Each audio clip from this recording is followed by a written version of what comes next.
It's that time of year again, cold and flu season, when the sound of your child sneezing immediately fills you with dread. We all know how important frequent hand washing this time of year is, but is hand sanitizer better than washing your hands with a good old soap and water? Dr. Kristen Woodward is here with some insight. I've been doing some research on this. First of all, if you do have hand sanitizer, you got to have a certain alcohol content. You do. For it to be effective, it has to have an alcohol content of at least 60%, and it just states that on the package details. Are all these, I mean, if I go into a store, do I have to look at that? Are some lower than 60%? Most of them have above 60%, but it's always something you want to check. All right, so when we're talking, you're a pediatrician, when we're talking about kids going to preschool, we know there's sponges for germs. Do most places have both hand sanitizers and soap?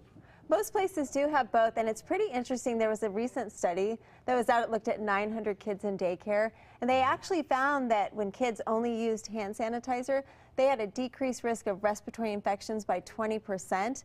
But the Centers for Disease Control recommends soap and water over hand sanitizer. If you don't have soap and water, they recommend hand sanitizer, and there's a couple of reasons why. So why?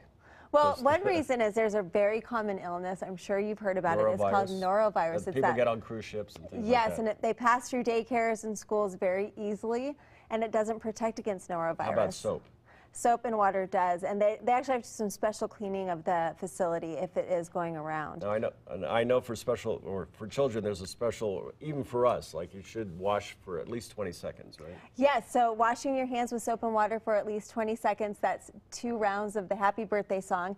And actually, people don't know what hand sanitizer, the way to use it, you want to make sure you get enough to cover both of your hands, and you rub it in until it's dry. You don't want to wipe off any excess, so rub it till it's dry. Again, it takes about 20 seconds. So again, we're out of time, but if you recommend any parent soap over this stuff, hand sanitizer, if you have the time and the soap. What I would recommend, use what you have. If you have either or, use soap and water. Teach your kids how to wash their hands well, 20 seconds, and then also teach them to cover their cough with their elbow, try not to touch their face. That'll significantantly decrease the risk of getting sick. I'm sterile. I'm ready to, That's right. I'm ready for the surgery room. Thanks, Okay. Doctor. Appreciate Thank it. you. Good information. Good to see you too. All right, up next, the San Francisco